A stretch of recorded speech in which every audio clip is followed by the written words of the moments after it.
తెలుగు శ్రోతలందరికీ నమస్కారం అండి. మన అలనాటి కథలు ఎవర్ గ్రీన్ స్టోరీస్ ఛానల్కి మీ అందరికీ స్వాగతం. కీర్తి కిరీటాలు నవల వింటున్నామండి. రచన శ్రీమతి ఎద్దనపూడి సులోచనారాణి గారు. ఇక ఆలస్యం చేయకుండా మనం కథలోకి వెళ్ళిపోదామండి. వీడియో చూసిన వెంటనే లైక్ చేసి షేర్ చేసి తప్పకుండా సబ్స్క్రైబ్ చేసుకోండి. మన ఛానల్ని బెల్ ఐకాన్ యాక్టివేట్ చేసుకోండి. అక్కడున్న వందలాది ప్రేక్షకులు స్వర్ణ చేస్తున్న నాట్యంలో తాము కూడా ఒక భాగంగా ఐక్యమైపోయినట్టుగా, మంత్రించినట్టుగా ముగ్ధులై చూస్తుండగా స్వర్ణ డ్యాన్స్ ముగించి చేతులెత్తి సభికులకు నమస్కారం చేసి శిల్పంలా నిలబడిపోయింది. వెంటనే తెరపడిపోయింది. అందరూ ఒక్కసారిగా ఈ లోకంలోకి వచ్చినట్టుగా అయ్యారు. మరుక్షణంలో ఆ ప్రదేశం అంతా సుదీర్ఘమైన కరతాళ ధ్వనులతో మారుమ్రోగిపోయింది. స్వప్నావిష్టుడిలా నిలబడిపోయిన తేజ వర్షంలా కురుస్తున్న ఆ ధ్వనికి ఉలిక్కిపడి మేల్కొన్నట్టుగా చుట్టూ కలయ చూశాడు. స్టేజి మీద గోపాలం మరో ఇద్దరితో కలిసి గబగబా టేబుల్ వేసి ఫ్లవర్ వాజ్ పెట్టి కుర్చీలు తెచ్చివేశాడు. మరో 5 నిమిషాల్లో మళ్లీ తెర తీశారు. ఈసారి వేదిక మీదకి గవర్నర్ గారు వచ్చి అలంకరించారు. స్వర్ణ కూడా స్టేజ్ మీదకి వచ్చింది. స్వర్ణం చూడగానే సభికులు ఆనందంతో మరొకసారి కడతాళ ధ్వనులు చేశారు. పూలదండలు వేసే కార్యక్రమం చకచకా ముగిసింది. గవర్నర్ గారు ఇంగ్లీష్లో తమ ప్రసంగం కొనసాగిస్తూ మన దేశం కళలకు ఎంత నిలయమో, మన నాట్యశాస్త్రం ఎంత ప్రాచీనమైనదో దాన్ని ఆదరించి ప్రోత్సహించాల్సిన బాధ్యత మన మీద ఎంత ఉందో పాఠం అప్పజెప్పినట్టుగా మాట్లాడి సభికులకి గుర్తు చేశారు. చిరంజీవి స్వర్ణలత ఇంకా అభివృద్ధి సాధించి పేరు ప్రతిష్టలు తెచ్చుకోవాలని కోరుతూ ఆశీర్వదించారు. 40 సాంస్కృతిక సంఘాలు కలిసి తయారు చేయించి ఇచ్చిన పురివిప్పిన వెండి నెమలిని మెమంటోగా చేతికి అందిస్తూ గవర్నర్ గారు స్వర్ణకి నాట్య మయూరి అనే బిరుదు ప్రకటించారు. ఒక్క క్షణం అక్కడంతా మెరుపులు మెరిసినట్టుగా ఫ్లాష్ బల్బులు వెలిగాయి. ప్రేక్షకుల్లోంచి మరోసారి కరతాళ ధ్వనుల జల్లు కురిసింది. అదే సమయంలో స్వర్ణ నిలబడిన చోటున సరిగ్గా తన పైన అంత క్రితమే ఈ సమయం కోసం అమర్చి ఉంచిన పువ్వుల పొట్లం తాడుని స్టేజ్ లోపల నుంచి ఎవరో గట్టిగా లాగారు. పొట్లం విడివడింది. మల్లెలు, గులాబీలు పూల జల్లుగా స్వర్ణ తల మీద కురిశాయి. ఇది చూడగానే ప్రేక్షకుల ఆనందోత్సాహాలతో చప్పట్లు మారుమ్రోగించారు. స్వర్ణ మృదు మధురమైన తన మాటలతో గవర్నర్ గారికి, సభికులకి, సన్మానించిన వారికి కృతజ్ఞతలు తెలియచేసింది. ప్రోగ్రాం ముగిసింది. గవర్నర్ గారు వెళ్ళిపోవడానికి బయలుదేరడంతో ఇందిరమ్మ గారు, కిషోర్ ఆయన్ని సాగనంపడానికి వెంట బయటకు వెళ్లారు. సావిత్రి బృందం స్టేజ్కి ఆ చివరన ఉంది. స్వర్ణని ఎవరో పిలవటంతో ఇటువైపుగా వచ్చింది. తల నెరిసిన పండు ముత్తైదువు ఒక ఆవిడ స్వర్ణని దగ్గరికి పిలిచి నుదుట మీద ముద్దు పెట్టుకుంది. స్వర్ణ ఆవిడకి నమస్కరించి ఏదో అంటోంది. ఆవిడ నవ్వుతూ స్వర్ణ భుజం మీద తట్టి మెచ్చుకున్నట్టుగా మాట్లాడుతోంది. ఇంతలో దాదాపు ఒక 20-30 మంది వయసులో ఉన్న అమ్మాయిలు, అబ్బాయిలు గుంపులుగా బిలబిల్లాడుతూ అక్కడికి వచ్చారు. వాళ్ళు స్వర్ణని చుట్టుముట్టి ఆటోగ్రాఫ్స్ అడిగారు. స్వర్ణ నవ్వుతూ విసుగు లేకుండా గబగబా సంతకాలు చేస్తోంది. తేజ అక్కడి నుంచి వెళ్ళిపోవడానికి త్వరపడుతున్నట్టుగా మెట్ల వైపు రాబోయాడు. కానీ అప్పటికే క్రింద ఉన్న జనంలో చాలామంది తోసుకుని ప్రవాహంలా పైకి వచ్చేస్తున్నారు. వారిని తప్పించుకోవడానికి తేజ వెనక్కు రాక తప్పలేదు. వాళ్ళంతా వచ్చి చేరటంతో స్వర్ణ చుట్టూ ఉన్న గుంపు మరింత పెద్దదైంది. చుట్టూ గోడ కట్టేసిన ఆ జనం మధ్య స్వర్ణ ఒంటరిగా నిలబడి సంతకాలు చేస్తోంది. వెనక్కి రావటంతో తను కూడా ఆ గుంపు మధ్యగా స్వర్ణ దగ్గరగా అయిపోయాడు. ఆ జనాన్ని తప్పించుకుని బయటకు వెళ్ళటానికి ప్రయత్నించి సాధ్యం కాక ఓర్మితో వాళ్ళు దారి ఇవ్వటం కోసం వేచి చూస్తున్నట్టుగా ముళ్ళ మీద నిలబడినట్టుగా చిరాకుగా నిలబడ్డాడు. ఒకతను ఆటోగ్రాఫ్ చేసి పుస్తకం అందిస్తున్న స్వర్ణ చేతిని పుస్తకంతో పాటు గట్టిగా పట్టుకొని చటుక్కున చేతిని ఎత్తి ముద్దు పెట్టుకుంటూ "I love you madam, I love you" అన్నాడు ఆవేశంగా. "థ్యాంక్ యూ" నవ్వుతూ ఇబ్బందిగా చూసింది స్వర్ణ. "అతనే కాదండి, మేమంతా కూడా. యు ఆర్ అవర్ డ్రీమ్ గర్లే, all of us love you." ఇంకో అతను స్వర్ణ చెయ్యి లాక్కొని పెదవులకు ఆనించుకుంటూ కొంటెగా చూశాడు. స్వర్ణ అతని చెయ్యి వదిలించుకుంది. ఆ చెయ్యి యథాస్థానంలోకి వచ్చే లోపలే మరో అతను అందుకున్నాడు. అతని వెంట ఇంకో అతను, అతని చేతిలో నుంచి మరో అతను. తర్వాత 5 నిమిషాల్లో స్వర్ణ చెయ్యి విరామం లేకుండా అక్కడున్న వారి చేతుల్లో చిక్కిడి నలిబిలి అయిపోసాగింది. స్వర్ణ నవ్వటానికి ప్రయత్నిస్తూ చెయ్యి వదిలించుకోవడానికి చేసిన ప్రయత్నం ఫలించలేదు. చెయ్యి నొప్పి పుట్టి కళ్ళల్లో నీళ్లు తిరగటానికి సిద్ధమవుతున్నాయి.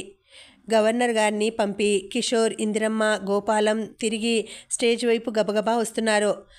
అక్కడ కొంతమంది కిషోర్ని అటకాయించారు. వారిలో పెద్ద మీసాలు ఉన్న అతను కిషోర్ భుజం మీద చెయ్యి వేసి మరీ ఆపాడు. సార్, ఈ డ్యాన్స్ చూడాలనే ఆశతో, ఎంతో ఇష్టంతో మేం మీరు పెట్టిన ఖరీదైన టికెట్స్ కొన్నాం. వచ్చిన వాళ్లలో సగం మందికి పైగా బయటే మిగిలిపోయాం. మేం డ్యాన్స్ చూడలేదు. మా డబ్బు మాకు వాపస్ ఇవ్వటం మీకు ధర్మం అంటున్నాను అంటూ అతను మర్యాదగానే జేబులో నుంచి చించని టికెట్లు తీసి చూపించాడు. కిషోర్కి అతను భుజం మీద చెయ్యి వేసి ఆపటంతో చెప్పలేనంత ఆగ్రహం వచ్చింది. అతని చేతిని పురుగులా విదిలిస్తూ, వెళ్ళి ఆ భానుమూర్తిని అడగండి, నాకు తెలియదు అన్నాడు విసురుగా. భానుమూర్తి ఇక్కడ ఉంటే మా కంటికి కనిపిస్తే మక్కెలు విరగ్గొట్టి ఉండేవాళ్ళం. ఆ సంగతి అతనికి బాగా తెలుసు. అందుకే కడుపులో నొప్పిగా ఉందనే వంకతో ప్రోగ్రాం మధ్యలోనే పరారీ అయ్యాడట. మీరు టికెట్లు చూపితే డబ్బు వాపస్ ఇస్తామని మైక్లో అనౌన్స్ చేయటం మంచిది. లేకపోతే ఇక్కడ ఇప్పుడు గొడవ జరిగేట్టుంది. చేసుకోమను, వాళ్ళ ఒంటికి తిమ్మిరి ఉంటే వదులుతుంది నిర్లక్ష్యంగా అన్న కిషోర్ అతని ఛాతీ మీద చెయ్యి వేసి అవతలికి తోశాడు. అతను పడబోయి ఆపుకున్నాడు. సార్, రవీంద్ర భారతిలో ఉన్న సీట్లకి 4 రెట్లు టికెట్లు అమ్మి మీరు సొమ్ము చేసుకొని పోలీసుల లాఠీలతో మమ్మల్ని దూరంగా ఉంచటం మీలాంటి పెద్ద మనుషులు చేయాల్సిన పని కాదు. షటప్, యూ షటప్ అరిచాడతను. ఏమిట్రా పేలుతున్నావు? కిషోర్ అతని చొక్కా పట్టుకున్నాడు. ఏమిట్రా నువ్వు కూసావు? అతను రెట్టించాడు. ఈ మాట అనగానే అతని చెంప చెళ్ళుమంది. ఒక్క నిమిషం స్తబ్దుడైనట్టు చూశాడతను. అతని వెంట ఉన్న 2 కుర్రాళ్ళు గబాల్న వచ్చి కిషోర్ చేతులు వెనక్కి లాగి పట్టుకున్నారు. కోపంతో మండిపోతున్న కిషోర్ ఎదురుగా ఉన్న అతన్ని బూట్కాలెత్తి తన్నాడు. అతను కిషోర్ మీద కలయబడ్డాడు. మరుక్షణం అక్కడంతా పరుగులు, కేకలు, అల్లరి, అరుపులతో నిండిపోయింది. గోపాలం కిషోర్ని వాళ్ళ నుంచి విడదీయడానికి, సర్ది చెప్పడానికి విశ్వప్రయత్నం చేయసాగాడు. క్రింద నుంచి ఒకతను స్టేజ్ మీద ఉన్న వారిని ఉద్దేశించి, అరే శ్యామ్, వీళ్ళు మన శంకర్ని బూట్కాల్తో తన్నారు. ఆ ప్రోగ్రాం వాళ్ళని అక్కడి నుంచి కదలనీయకు అంటూ గొంతు చించుకుంటున్నట్లుగా అరిచాడు. స్టేజ్ మీద స్వర్ణ చుట్టూ మూగి ఉన్న గుంపులో ఉన్న ఆడపిల్లలు ఈ గలాటా చూసి భయపడి అక్కడి నుంచి వెళ్ళిపోవడానికి తొందరపడసాగారు. ఇదే అదనన్నట్టుగా కొంతమంది మగపిల్లలు వాళ్ళని అందిన చోట తాకుతూ, గిల్లుతూ, కితకితలు పెడుతూ తోపులాట సాగుతున్నట్టుగా వాళ్ళ మీదకి వచ్చి పడసాగారు. అలాంటి వారిని తప్పించుకునే ప్రయత్నంలో ఒక అమ్మాయి వచ్చి స్వర్ణ మీద పడటంతో స్వర్ణ వచ్చి తేజ మీద పడింది. స్వర్ణకి అతన్ని చూడగానే కాస్త పెద్ద మనిషి తరహాగా కనిపించాడు. వెంటనే అతని చెయ్యి గట్టిగా పట్టుకుంటూ, ఇక్కడ చాలా గొడవ అయ్యేట్టుగా ఉంది. మా వాళ్ళంతా అక్కడెక్కడో ఉన్నారు. నేను కాస్త బయటికి వెళ్ళటానికి సాయం చేస్తారా ప్లీజ్ అంది అర్థిస్తున్నట్టుగా. ఆ క్షణంలో స్వర్ణ అక్కడున్న మిగతా అందరి ఆడపిల్లల్లాగానే బీతహరిణిలా నిస్సహాయంగా ఉంది. ఇంతలో ఇంకెవరో అతను వచ్చి స్వర్ణ మీద పడబోయాడు. తేజ కుడి చేయి చాచి స్వర్ణకి అతనికి మధ్య గీతలా అడ్డుగా పెట్టాడు. అవతలి వ్యక్తి తేజ చేతి మీద పడి స్వర్ణని ఆనుకోవాలని చూశాడు. కానీ తేజ చేత్తో బలంగా అవతలికి నెట్టడంతో సాధ్యం కాక మిర్రి చూసి వెళ్ళిపోయాడు. పదండి అన్నాడు స్వర్ణతో. స్వర్ణ అతని ముందు నడవసాగింది. తేజ స్వర్ణ వెన్నంటినట్టుగా నడుస్తున్నాడు. స్వర్ణని చూసిన కొంతమంది ఆగి, తొలగి, నిలబడి దారి ఇచ్చారు. మెట్లు దిగి ఆడిటోరియం గుమ్మం దాటి కారిడార్లో కాస్త దూరం వచ్చిన 2 ఆగిపోయారు. అక్కడ పరిస్థితి ఇంకా ఘోరంగా ఉంది. అక్కడకు దగ్గరలో ఉన్న క్యాంటీన్ మీద పడి లాక్కు వచ్చిన లిమ్కా సీసాలు గాల్లో ఎగురుతున్నాయి. గాజు గ్లాసులు బద్దలవుతున్నాయి. ఆడవాళ్ల అరుపులు, పిల్లల ఏడుపులు, మగవాళ్ల కేకలతో ఆ ప్రదేశం అంతా నానా గందరగోళంగా, బీభత్సంగా ఉంది. ఎవరికి వారే ప్రాణాలు అరచేతిలో పెట్టుకుని ఇక్కడి నుంచి బయటపడటం ఎలారా భగవంతుడా అన్నట్లుగా ఆందోళనగా, భీతిగా చూస్తున్నారు. స్వర్ణ చూస్తుండగానే లిమ్కా సీసా ఎగురుతూ సూటిగా వచ్చింది. అది తనకు తగిలినట్టుగానే భయపడిన స్వర్ణ వెనక్కు తగ్గి దాని నుంచి తప్పించుకోవడానికా అన్నట్టుగానే చప్పున పక్కకు తిరగడంతో ఆ సీసా స్వర్ణ భుజం మీద నుంచి బాణంలా దూసుకువెళ్ళి వెనక ఉన్న స్త్రీ ముఖానికి కొట్టుకుంది. ఆమె పెట్టిన వెర్రి కేక, చేతులెత్తి లబలబలాడుతూ కళ్ళు తెరవలేనట్టుగా ఏడుస్తున్న దృశ్యం చూసేవాళ్లకి చివ్వున కళ్ళల్లో నీళ్లు ఉబికేలా ఉంది. క్షణంలో తనకు తప్పిన ఆపదని చూసి నిశ్చేష్టురాలైనట్టు చూస్తోంది. అదిగో ఆ డాన్సర్ వెళ్ళిపోతోంది, ఆవిడని ఆపండి, ఆవిడ కాబోయే మొగుడే మన శంకర్ని తన్నింది అని ఎవరో స్వర్ణని చూసి అరిచారు. ఒకతను వెంటనే స్వర్ణ చెయ్యి పట్టుకోబోయాడు. కానీ తేజ చెయ్యి గుప్పెటగా మారి వేగంగా వెళ్ళి అతని ముఖాన బలంగా తాకటంతో అతను వెనక్కు తూలిపడ్డాడు. స్వర్ణ భయంగా తేజాకి మరింత దగ్గరగా జరిగింది. తేజ చెయ్యి స్వర్ణ భుజాల చుట్టూ పడి పొదివి పట్టుకుంది. వెనక్కు వెళ్ళటానికి వీల్లేదు, ముందుకి కాలు సాగించటానికి సందులేదు. ఆ అరుపులు ఏడుపుల మధ్య ఇద్దరూ నిలబడిపోయారు. స్వర్ణకి అంగరక్షకుల్లా నిలబడి ఉన్న తేజ మీద కసితో విసిరినట్టుగా ఎవరో సగం పగిలిన గాజు గ్లాసు విసిరారు. అది తేజాకి వెనక నుంచి వచ్చి తల మీద టపీమని తగిలింది. హఠాత్తుగా బలంగా తగిలిన ఆ దెబ్బకి అతడికి ప్రాణం గిలారిపోయినట్టుగా అనిపించింది. ఒక్క క్షణం కళ్ళు బయళ్ళు కమ్మినట్టయి తను ఎక్కడున్నాడో ఏం చేస్తున్నాడో స్పృహ పోయినట్టుగా అయింది. చేయి ఎత్తి తల పట్టుకున్నాడో. దెబ్బ తగిలిందా? స్వర్ణ భయంగా అడుగుతున్న మాటలు అతన్ని మరుక్షణంలో ఈ లోకంలోకి తెచ్చినాయి. పళ్ళ బిగువున ఆ బాధని నిగ్రహించుకొని మళ్ళీ స్వర్ణ భుజాల చుట్టూ చెయ్యి వేశాడు. స్వర్ణ అతని చేతిని గట్టిగా పట్టుకుని ఒక్కొక్క అడుగే వేస్తోంది. అప్పటికి అతి కష్టం మీద అల్లరి మూకల్ని పక్కకు నెట్టి దారి చేసిన పోలీసులు ఆడపిల్లల్ని నడవండమ్మా నడవండి అని తొందర చేయసాగారు.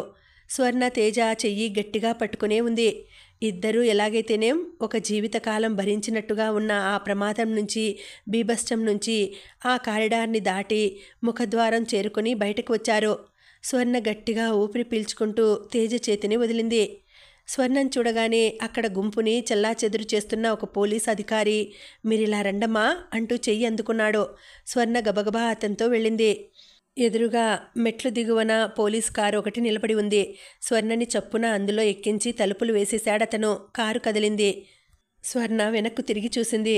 అద్దంలోంచి మెట్ల మీద నిలబడి ఉన్న అతను కనిపిస్తున్నాడు. అయ్యో, థ్యాంక్స్ అయినా చెప్పలేదు. స్వర్ణ మనసు నొచ్చుకుంది. మెట్ల మీద నిలబడి ఉన్న తేజ దగ్గరికి గోపాలం పరిగెత్తుకు వచ్చాడు. అతని క్రాఫ్ చెదిరి ఉంది.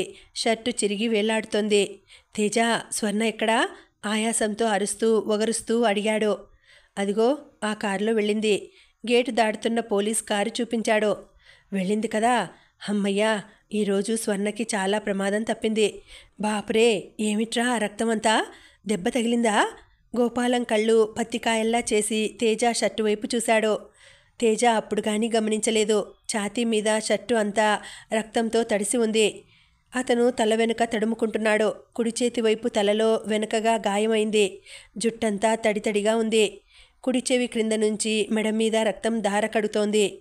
దెబ్బ బాగా తగిలినట్టుంది. ఇంకా రక్తం బాగా వస్తోంది. నువ్విక్కడే ఉండు, నేను ఇప్పుడే కారు తీసుకొస్తాను. డాక్టర్ దగ్గరికి వెళదాం అంటూ మెట్లు దిగి పరిగెత్తాడు. రక్తపు తడితో ఛాతీకి అంటుకుపోయిన షర్టుని వేళ్లతో వదులుగా లాక్కుంటున్న తేజాకి గుండెల మీద గుండీకి దగ్గరగా ఏదో మెరుస్తూ కనిపించింది. అతను దాన్ని వేళ్లతో లాగి చూశాడు. అది త్వరగా ఊడి రాలేదు. షర్టు నుంచి గుండీని విప్పి చేతుల్లోకి తీసుకుని పరీక్షించాడు.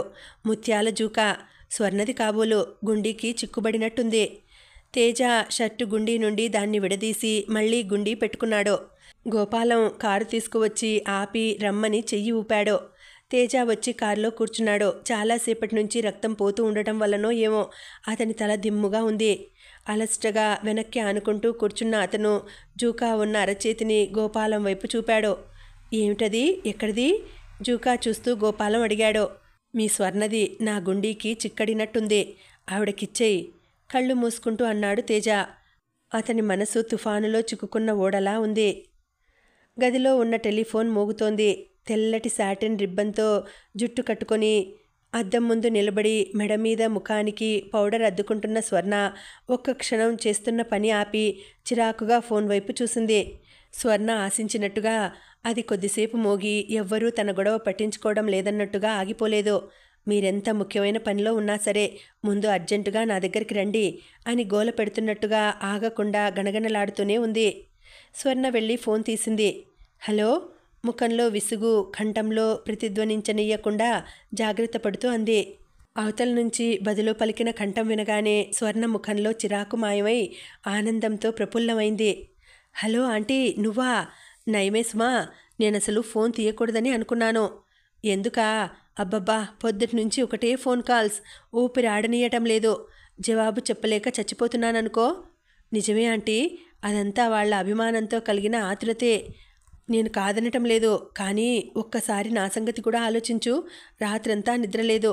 పడుకునేసరికి తెల్లవారుజాము అయింది. మంచి నిద్రలో ఉండగా ఈ ఫోన్స్ మొదలైనాయి. అమ్మ చాదస్తం నీకు తెలుసుగా. అందరికీ నన్నే జవాబులు చెప్పి కృతజ్ఞతలు తెలియచెప్పమంటుంది. అప్పుడు వాళ్ళకి చాలా తృప్తిగా ఉంటుందట. నేనంటే అభిమానం రెట్టింపు అవుతుందట. ఆ, ఆ, అవునాంటీ, రాత్రి చాలా గొడవైంది. నువ్వు రాకపోవటమే చాలా మేలైందనుకో. అబ్బా, గుర్తుకు వస్తే ఇప్పటికీ నా కాళ్ళు వణుకుతూనే ఉన్నాయి. మేమెవ్వరం ఇలా జరుగుతుందని కల్లో కూడా అనుకోలేదు. అనుకొని ఉంటే అమ్మ అసలు నన్ను వదిలి వెళ్ళేది కాదు. ఊహుహు, నాకే ప్రమాదం జరగలేదు. పాపం ఎవరో ఒకతను దేవుళ్ళ నా వెంటే ఉండి ఆ జనంలో నుంచి నేను క్షేమంగా బయటకు వచ్చేలా సాయం చేశాడు. పాపం నా మూలంగా అతనికి దెబ్బ కూడా తగిలింది. ఈ మాటలు కృతజ్ఞతగా అంటుంటే స్వర్ణ కంఠంలో ఏదో అడ్డుపడ్డట్టుగా అయింది. రాత్రి నుంచి తను ప్రమాదంలోంచి బయటపడ్డానని కిషోర్ అమ్మ ఆనందపడుతుంటే ఆ అపరిచిత వ్యక్తికి కనీసం కృతజ్ఞత అయినా చెప్పుకోకుండా హడావిడిగా వచ్చేశానే అనే కించ స్వర్ణ మనసులో లోపల పీకుతూనే ఉంది. రాత్రి పీడకలలా జరిగిన ఆ ప్రమాదంలో, ఆ జనం ఒత్తిడిలో ఇక్కడి నుండి బయటపడితే చాలరా భగవంతుడా అనే భయంతో తనసలు సరిగ్గా అతని ముఖం వైపే చూడలేదు. ఒకవేళ ఇంకెప్పుడైనా అతను ముఖాముఖి ఎదురుపడినా తను గుర్తించలేదు. ఉదయం నుంచి తన క్షేమం గురించి ఆదుర్దా పడుతూ ఫోన్ చేసిన వాళ్ళల్లో చాలామంది అపరిచితులు ఉన్నారు. వారిలో ఎవరైనా అతనేమోనని ఆశపడిన స్వర్ణ ప్రతి వారికి రాత్రి తనని దైవంలా రక్షించిన వ్యక్తిని గురించి చెబుతూనే ఉంది.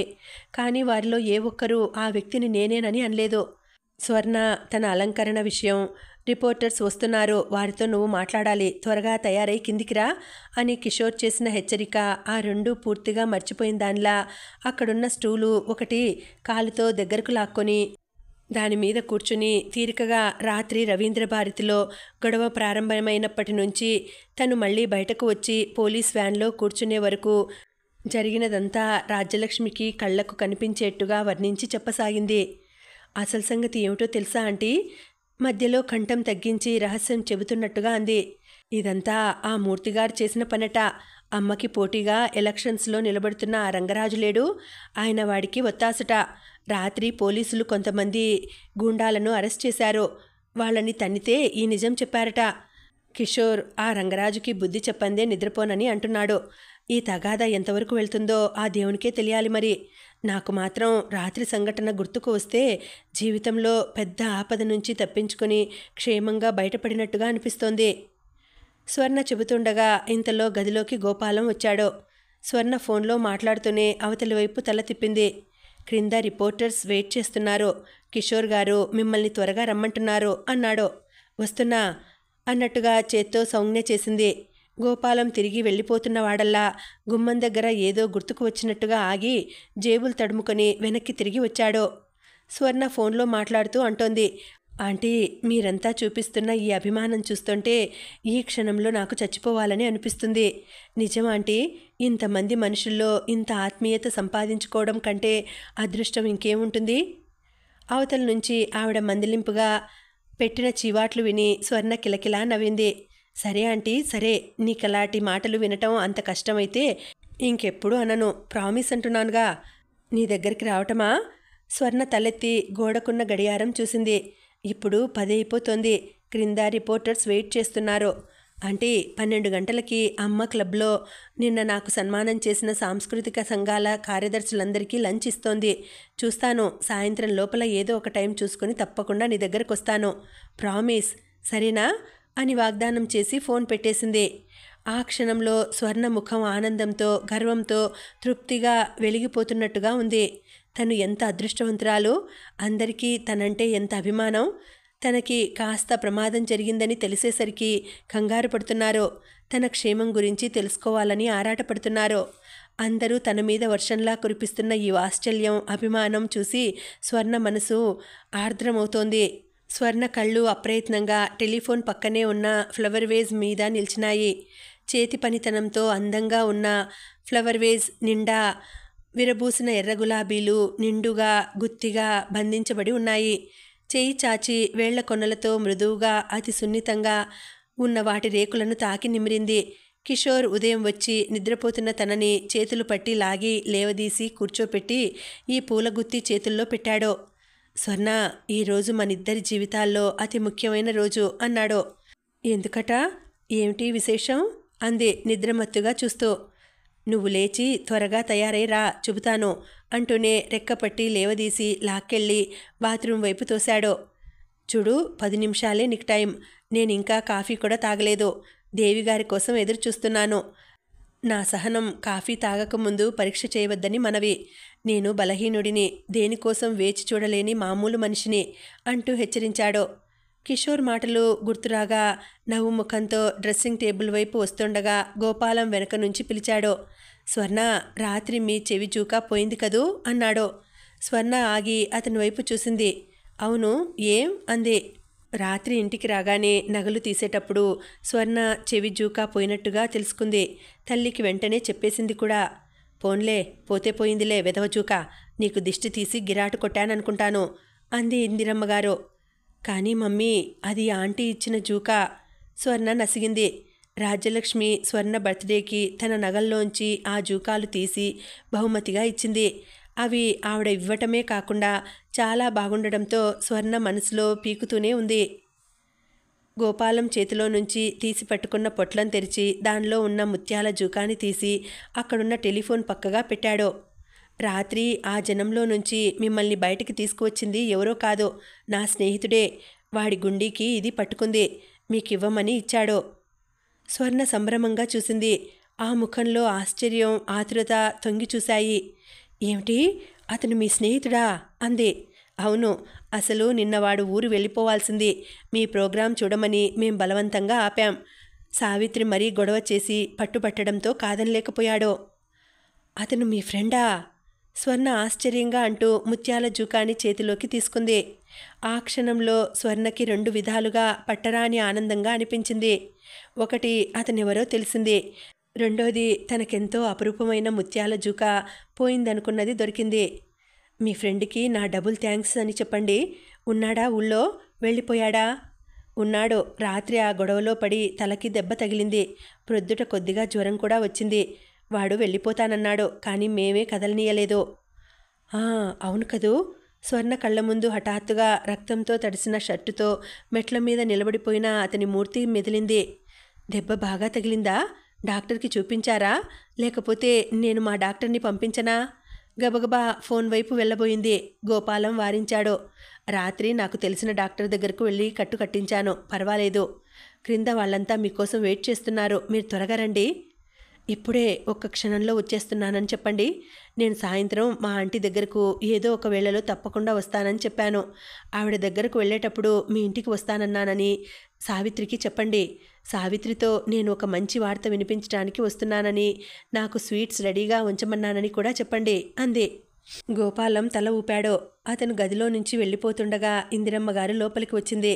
స్వర్ణ ఆవిడని చూడగానే ఆనందంగా, మమ్మీ ఇదిగో చూసావా, నా ముత్యాల జుకా దొరికింది. రాత్రి నన్ను ఆ జనంలో నుంచి రక్షించింది ఎవరూ కాదు, మన గోపాలం గారి స్నేహితుడట అంది. ఇందిరమ్మ మనసుని ఇంకేదో ఆలోచన రేకెత్తించినట్టుగా ఉండడంతో ఆవిడ అలాగా అని తల ఆడించిందే తప్ప ఆ వార్త పట్ల అంతగా కుతూహలం కనబరచలేదు. సీరియస్గా ఉన్న తల్లి ముఖం చూడగానే స్వర్ణకి తను చాలా ఆలస్యం చేసిన విషయం గుర్తుకు వచ్చింది. క్షమార్పణ కోరుతున్నట్టుగా గాబరాగా చూస్తూ, సారీ మమ్మీ, చాలా లేట్ చేశాను కదూ. ఆంటీ ఫోన్ చేసింది, ఆవిడతో మాట్లాడుతుంటే ఆలస్యం అయిపోయింది. ఇప్పుడే వచ్చేస్తున్నాను, అయిపోయింది అంటూ గబగబా వెళ్ళి అల్మారా తెరిచి అందులో నుంచి నగల పెట్టె తీసి ముత్యాల జూకా తీసుకుంది. నిలువుటద్దం దగ్గరకొచ్చి వాటిని చెవులకి పెట్టుకుంటూ ఉంటే స్వర్ణకి చాలా తృప్తిగా అనిపించింది. మనిషి మనసు మహా చిత్రమైనది. కొన్ని ఊహలు చాలా సిల్లీవి అని తెలిసి కూడా వాటికి బానిసలవుతుంటాం. రాజ్యలక్ష్మి ఇచ్చిన ఈ ముత్యాల జూకాలంటే స్వర్ణకి ఎందుకో గాని అపరిమితమైన ఇష్టం ఏర్పడింది. తనకి చాలా ఇష్టమైన ఆ జూకాని పోగొట్టుకోవడంతో స్వర్ణ మనసులో ఏదో చెప్పరాని శంకని రేకెత్తించినట్లు అయింది. ఉన్న జూకాని చూపించి మరోటి చేయించుకోవాలని స్వర్ణ రాత్రి నిశ్చయించుకుంది. కానీ పోయిన వస్తువుని తిరిగి చేయించుకున్నాననే ఆనందం కంటే పోగొట్టుకున్న దాన్ని తిరిగి పొందాననే తృప్తి అధికం అనిపించసాగింది. గబగబా అలంకరణ ముగించేసి ఫారిన్ పర్ఫ్యూమ్ కొద్దిగా స్ప్రే చేసుకుని చకచకా చెప్పులు వేసుకుని వచ్చిన స్వర్ణ పదమ్మా అంది. కానీ ఇందిరమ్మగారు క్రిందకు వెళ్ళటానికి తొందరపడటం లేదు. ఆవిడ అందాల రాశిలా ఉన్న కూతుర్ని ఒక్కసారిగా కళ్ళారా తృప్తిగా చూసుకుంది. తర్వాత స్వర్ణ చేతి మీద చెయ్యి వేస్తూ, చూడు స్వర్ణ, నీతో ముఖ్యమైన విషయం మాట్లాడడానికి వచ్చాను అంది. ఇప్పుడా? ఏమిటి మమ్మీ అది? ఈ రిపోర్టర్స్ నిన్ను పెళ్లి విషయం అడుగుతారేమో, నువ్వు చాలా జాగ్రత్తగా జవాబు చెప్పాలి. ఇప్పుడప్పుడే నాకు పెళ్లి ఇష్టం లేదు, నాట్యం నా మొదటి ధ్యేయం అని చెప్పాలి నువ్వు. స్వర్ణ కళ్ళు రెపరెపలాడినాయి, గుండెలు కొట్టుకునే వేగం హెచ్చయింది. ఉదయం కాఫీ తాగుతుండగా కిషోర్ దీనికి పూర్తిగా విరుద్ధంగా తన దగ్గర నుంచి వాగ్దానం తీసుకున్నాడు. అతను నిద్రలేపి త్వరగా రమ్మనమని బాత్రూంలోకి తోసిన వెంటనే స్వర్ణ చకచకా ముఖం కడుక్కొని బయటకు వచ్చేసింది. అప్పటికే వంట మనిషి కాఫీ తెచ్చి అక్కడ పెట్టి వెళ్ళాడు. కిషోర్ తనే స్వయంగా కప్పులో కాఫీ పోసి తెచ్చి స్వర్ణ చేతికిచ్చాడు. 9 గంటలకి రిపోర్టర్సు స్వర్ణని ఇంటర్వ్యూ తీసుకోవడానికి వస్తున్నారని, వాళ్ళు తప్పకుండా పెళ్లి సంగతి ఎత్తుతారని, స్వర్ణకి కాబోయే భర్తగా తనని చెప్పేయమని కోరాడు.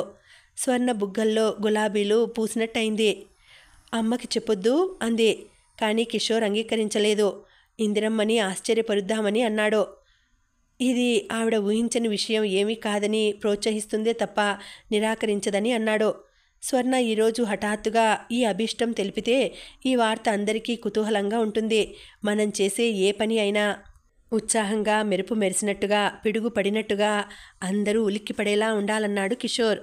ఫారెన్ టూర్ వెళ్లే ముందే వివాహం జరగటం మంచిది. అంటే పెళ్లి చేసుకుని వెళితే ఇద్దరి మధ్య అరమరికలు ఉండకుండా హాయిగా ఆనందంగా గడపవచ్చునని చెప్పాడు. స్వర్ణ ఆలోచించింది. తల్లి కిషోర్ అంటే చూపే అభిమానం, చనువు ఇన్ని రోజులుగా గమనిస్తూ వచ్చిన స్వర్ణకి ఇందులో తల్లిని బాధపెట్టేది ఏదీ లేదని అనిపించింది. అడిగిన దానికి సమాధానం లేకుండా తలదించుకుని చూపులు నేల మీదకి వాల్చుకుని బొమ్మలా నిలబడిన కూతుర్ని తదేకంగా గమనించిన ఇందిరమ్మగారు తను చెప్పిన మాట స్వర్ణకి అంతగా నచ్చలేదని గ్రహించింది. అందుకే మరింత అనునయంగా నచ్చ చెప్తున్నట్టుగా అంది. చూడు తల్లి, నీకు బుద్ధి తెలిసినప్పటి నుంచి నేను చెబుతూనే ఉన్నాను. ఇప్పుడు ఇంకోసారి మళ్ళీ చెబుతున్నాను. నువ్వు అందరి ఆడపిల్లల్లా కాదు. నాకు కూతురుగా పుట్టడం నీ ప్రత్యేకత. నీకు తల్లిని అనటం నా అదృష్టం. నేను నీ మనసు తెలుసుకోవడం లేదని పొరపాటుగా కూడా అనుకోవద్దు. కిషోర్ అంటే నీకు ఎంత ఇష్టమో నాకు తెలుసు. నాకు కూడా అతనంటే అభిమానమే. కానీ అతను ఫారిన్లో చాలా సంవత్సరాలు ఉండి వచ్చాడు. 4 రోజుల క్రితం మీ నాన్నగారి పేరిట వచ్చిన ఉత్తరంలో స్వర్ణ చివ్వున తలెత్తి అసహనంగా చూసింది. మమ్మీ, నువ్వు ఆ ఆకాశరామన్న ఉత్తరం నమ్ముతున్నావా? అది తప్పకుండా ఆ మూర్తిగాడి పని అయి ఉంటుంది. అయితే నాకంటే సంతోషించే వాళ్ళు ఎవరూ ఉండరు. అవ్వాలనే నేను కూడా కోరుకుంటున్నాను. అయినా కూడా మనం జాగ్రత్త పడటంలో తప్పేం లేదు. బోస్టన్లో ఒక ఆవిడ ఉంది. ఆవిడకి మన ఆంటీ వాళ్ళు బాగా పరిచయమే. నేను ఆవిడకి ఉత్తరం రాసి కనుక్కుంటాను. ఈ లోపల నువ్వు మాత్రం తొందరపడద్దు. మమ్మీ, మనం ఇలా అనుమానం పడుతున్నామని తెలిస్తే కిషోర్ మన వాకిట్లో కూడా రాడేమో. ఆ మాట వినగానే ఇందిరమ్మకి ఒళ్ళు మండింది. స్వర్ణ తన బాగు కోరే తల్లి వైపు కాకుండా నిన్న మొన్న వచ్చిన కిషోర్ వైపే ఎక్కువ ఆలోచించటం ఆవిడ భరించలేకపోయింది. కానీ తన కోపం స్వర్ణ ముందు బయటపడనీయలేదు. అందుకే కదమ్మా మనం కిషోర్ దగ్గర ఈ ప్రసక్తి తీసుకురావద్దు అనుకుంటోంది. ఈ ఉత్తరమే లేకపోతే నేనే స్వయంగా ఈ రోజున వాళ్లతో కిషోర్ నా కాబోయే అల్లుడని చెప్పేసి ఉండేదాన్ని. ఇది కేవలం నీ భవిష్యత్తు కోసం, నీ క్షేమం ఆలోచించి చేస్తున్న పని అని నువ్వు తెలుసుకోవాలి. ఇంకోటి కూడా నీకు చెబుతున్నాను. రిపోర్టర్స్ నిన్ను ఈ పెళ్లి గురించి అడిగినప్పుడు నువ్వు పొరపాటుగా కూడా నా వైపు కానీ కిషోర్ వైపు కానీ చూడొద్దు. ఇది నీ ఉద్దేశమే అన్నట్టుగా మాట్లాడాలి. వాళ్ళని, కిషోర్ని నమ్మించగలగాలి. ఏం సరేనా? స్వర్ణ అలవాటుగా సరేనన్నట్టుగా తల ఊపింది. కానీ తల్లి మాటలతో మళ్ళీ సందిగ్ధ భావంలో పడింది. ఆవిడ ఈ మాటలను తనకి మొదటే చెప్పి ఉంటే కిషోర్కి పొరపాటును కూడా వాగ్దానం చేసి ఉండేది కాదు. తల్లికి కిషోర్ అంటే ఇష్టమే, కానీ వెధవ ఉత్తరమే ఈ అనుమానం తెచ్చిపెట్టింది. ఇప్పుడేం చేయటం? తల్లి మాటని మన్నించటమా, లేక కిషోర్ని కాదనటమా? కిషోర్ అంటే తలమునకలు అయ్యేటంత ప్రేమలో ఉన్న స్వర్ణకి తల్లి భయం అర్థం లేని అనుమానంగా అనిపించింది. ఇందిరమ్మగారు కూతురు వెంట రాలేదు. వాళ్ళకి టిఫిన్, కాఫీ ఏర్పాటు చేసే నెపంతో వంట ఇంటి వైపు మళ్ళింది. కిషోర్ వాళ్ళ నలుగురిని పేరు పేరున స్వర్ణకి పరిచయం చేశాడు. రిపోర్టర్స్ చాలా ఉత్సాహంతో స్వర్ణతో సంభాషణకి దిగారు. స్వర్ణని ఇంటర్వ్యూ చేయటం అంటే వాళ్ళకి చాలా సరదా. ఒక్కసారి చెప్పిన మాటకి మరో ఇంటర్వ్యూలో అంటున్న సంగతి బొత్తిగా పొంతన లేకుండా మాట్లాడుతుంది. ఒకసారి నాకు అసలు దేవుడంటే నమ్మకమే లేదంటుంది.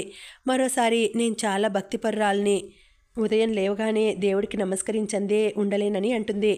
ఒకరి దగ్గర తనకి చాలా ఇష్టం అని చెప్పిన విషయం మరొకరి దగ్గర ఒట్టి బోర్ అంటుంది. ఒక రిపోర్టర్ దగ్గర మాట్లాడినట్లు మరొకరి దగ్గర మాట్లాడదు. రకరకాలుగా ఉన్న ఈ విభిన్న అభిప్రాయాలు విన్నవాళ్ళు ఈ అమ్మాయిలో అందమే తప్ప తెలివితేటలు శూన్యం అని అనుకునేలా చేస్తుంది. కానీ కాస్త జాగ్రత్తగా పరిశీలించి స్వర్ణని దగ్గర నుంచి గమనించిన ఎవరికైనా స్వర్ణ ఆ విధంగా మాట్లాడటంలో అమాయకత్వం కాకుండా ఎదుటివారిని తికమక పెట్టి తమాషా చూసే చిలిపి స్వభావం అని గ్రహించేస్తారు. వాళ్ళు రకరకాలుగా గబగబా అడుగుతున్న ప్రశ్నలకి స్వర్ణ తడుముకోకుండా చెబుతున్న జవాబులన్నింటినీ కిషోర్ చిరునవ్వుతో వింటున్నాడు. ఇందిరమ్మ గారు స్వర్ణని తర్ఫీదు చేసిన తీరు సామాన్యమైంది కాదు. అతను అనుకుంటున్న సంగతి మరొకసారి రూఢిగా తెలిసింది. చివరికి కిషోర్, స్వర్ణ ఇద్దరూ ఎదురు చూస్తున్న ప్రశ్న వారిలో ఒకరి నోటి వెంట రానే వచ్చింది. మేడం, ఇంత చిన్న వయసులో మీరింత పేరు ప్రతిష్టలు డబ్బు సంపాదించుకున్నారు. మిమ్మల్ని ఆంధ్రదేశంలో యువకులు ఎంతోమంది ఆరాధ్య దేవతగా భావిస్తారని మాకు తెలుసు. ఇంతమంది హృదయాల్ని దోచుకున్న మీ మనసులో ఎవరైనా... స్వర్ణ చూపు రెప్పపాటుగా కిషోర్ ముఖం వైపు మలినాయి. అతని కళ్ళు లాలనగా ప్రేమగా చూసినాయి. ఆ చూపుల్లో మహత్యం ఏమిటో గాని స్వర్ణకి జీవితంలో మొట్టమొదటిసారిగా తల్లిని ఖాతరు చేయాలని అనిపించలేదు. తల్లి చేసిన హెచ్చరిక, వేడుకోలు పక్కకు నెట్టేసింది. కిషోర్ని సంతోషపెట్టడమే తన ఆనందం అనిపించింది. ఇదిగో నా కలలో రాజకుమారుడు ఇక్కడే ఉన్నాడు. మేం త్వరలోనే పెళ్లి చేసుకోబోతున్నాం. కిషోర్ వైపు వేలు పెట్టి చూపిస్తూ అనేసింది. ఈ వార్త వాళ్ళు ఊహించనిదేం కాదు. అయినా సరే ఓ అంటూ అప్పుడే మొట్టమొదటిసారిగా తెలుసుకున్నంత ఆశ్చర్యం నటిస్తూ ఇద్దరికీ అభినందనలు తెలిపారు.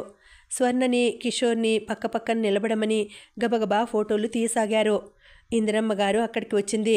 కంగ్రాచులేషన్స్ ఇందిరమ్మ గారు, మీ అమ్మాయికి పెళ్లి కాబోతున్న శుభవార్త విన్నాం. కిషోర్ లాంటి వ్యక్తిని అల్లుడిగా పొందబోతున్న మీరు అదృష్టవంతులు. రిపోర్టర్స్ నలుగురు స్వర్ణని మర్చిపోయినట్టుగా ఆవిడ చుట్టూ చేరారు. ఎంగేజ్మెంట్ ఎప్పుడండి? పెళ్ళి ఎలా చేయాలనుకుంటున్నారు? మన మామూలు సాంప్రదాయకంగానా లేక రిజిస్టర్ మ్యారేజా? మీ అమ్మాయిని చాలా అపురూపంగా పెంచుకున్నానని ఇదివరకు ఒకసారి ఇంటర్వ్యూలో నాతో అన్నారు. ఇప్పుడు అందరి ఆడపిల్లల్లా మీ అమ్మాయికి కూడా మీరు పెళ్లి చేస్తున్న ఈ సందర్భంలో మీకెలా అనిపిస్తోంది? ఇన్ని రకాల ప్రశ్నలతో వాళ్ళు ఆవిడని ఉక్కిరి బిక్కిరి చేస్తున్నారు. కానీ ఇందిరమ్మ గారికి ఈ మాటలేవీ వినిపించటం లేదు. ఆవిడ ముఖం పాలిపోయినట్టుగా ఉంది.